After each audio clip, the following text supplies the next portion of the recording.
6ই March রাত্রি আনুমানিক 9টা নাগাদ পানিসাগর মহকুমার অন্তর্গত জনজাতি অধ্যুষিত এলাকায় একটি বসতবাড়ি আগুনে পুড়ে ছাই। অগ্নিকাণ্ডের ঘটনাটি ঘটে পানিসাগর থানাধীন জুরিয়ারে ফরেস্ট সংলগ্ন কেউরি এলাকায়। ঘটনার বিবরণী জানা যায় যে ওই এলাকার বাসিন্দা পেশায় জনজাতি দিনমজুর ধনচন্দ্র রিয়াংয়ের বাড়িতে অগ্নিসংযোগের ঘটনায় সম্পূর্ণ বসত বাড়িটি পুড়ে ছাই হয়ে যায়।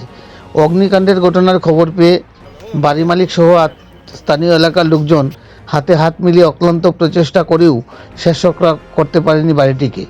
অগ্নিকাণ্ডের ঘটনার পরিপ্রেক্ষিতে খবর পাঠানো হয় পানিসাগর অগ্নি নির্বাপক দপ্তরে। খবর পেয়ে পানিসাগর অগ্নি নির্বাপক দপ্তরের কর্মীরা ঘটনাস্থলে পৌঁছানোর চেষ্টা করেও পাহাড়ি অধ্যুষিত রাস্তা সরু হওয়ার কারণে এবং এবড়ো খেবড়ো হওয়ার সুবাদে দমকলের বড় ইঞ্জিনটি যথাস্থানে পৌঁছাতে পারেনি।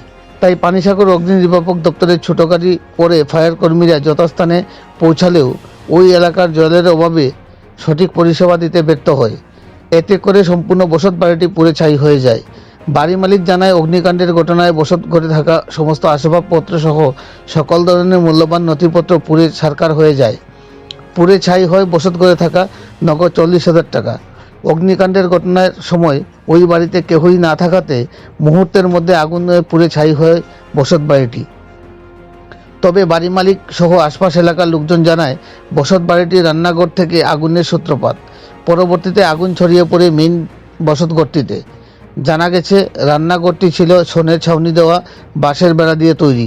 পাশাপাশি মেইন ঘরটি ছিল টিনের ছাউনি দেওয়া বাঁশের বেড়া দিয়ে তৈরি। তাই ধারণা করা হচ্ছে, বর্তমান শুকা মরশুমে রান্নাঘর থেকে আগুনের সূত্রপাত হয়ে মেইন ঘরে আগুনের ছড়িয়ে পড়ে এবং বশীভূত হয় সম্পূর্ণ বসত বাড়িটি। তবে পানিসাগর অগ্নি নির্বাপক দপ্তরের কর্মীরা ঘটনাস্থলে পৌঁছালেও আগুন নিয়ন্ত্রণে আনতে তাদের ভূমিকা ছিল নিষ্ক্রিয়। তাই গোটা জনজাতি এলাকা জুড়ে ক্ষোভের সঞ্চার হয়। আগুনের সূত্রপাত কি রান্নাঘর থেকে নাকি নাশকতামূলক, তা নিয়ে সংশয় দেখা দিয়েছে। এই নিয়ে গোটা এলাকা জুড়ে চাঞ্চল্য বিরাজ করছে। পানিসাগর প্রতিনিধির রিপোর্ট, শ্যামলী ত্রিপুরা। স্যার আমরাও তো আমি ও দালইয়া আমি পরের কাছে হাজিরা যাই কাজ করে আইয়া আমি সন্ধ্যা হয়ে আইসি রাত্রের সময় আইসি তা 8:19 স্যার গাড়ি বাড়ি করে জ্বলছে।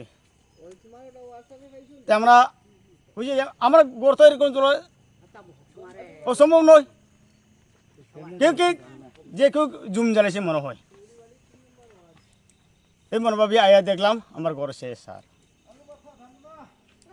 গড় কে আসলো আর ঘরে কেউ নাই স্যার। আপনি একলাই থাকেন ঘরের মধ্যে? না, আমার পরিবার আছি স্যার। পরিবারও বস্তির গেছি।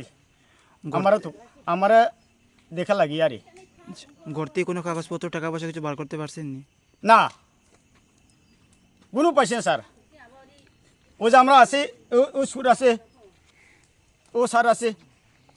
আমার কাজ করবো একটা দা আছে স্যার, আর কিচ্ছু নাই স্যার, আর কিচ্ছু নাই। ফায়ার সার্ভিস কি কানে আইতে পারছে? এটা এটা এটা তো হে আইছে, আমার তারা পড়ছে হে আই দেখছে।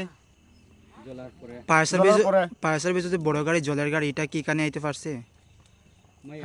জল লই আইতে পারছে এখানে? না, পারছে না স্যার। কি কারণে আইতে পারছে না?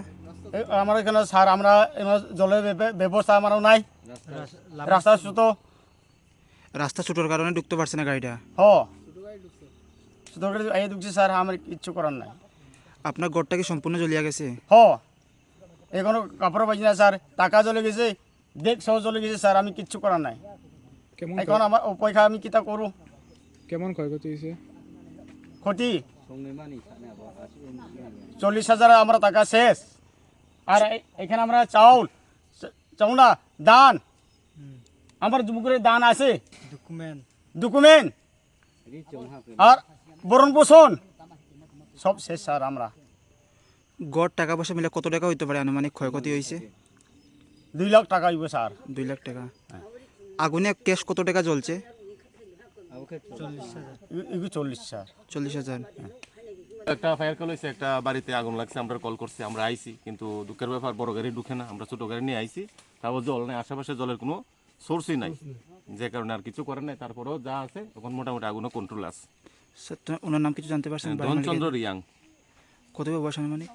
বয়স 50 বছর। স্যার বড় গাড়ি না ঢুকার পিছনে কি কারণ? হয়তো রাস্তাটা সরু। স্যার ক্ষয়ক্ষতির পরিমাণ কেমন হতে পারে? প্রায় ওনার প্রায় ক্যাশ টাকা সহ প্রায় 2 লাখ টাকার সম্পত্তি তাদের ধ্বংস হয়েছে। এটার নাম তো গচির, আপনি কয় কেউরি বাড়ি।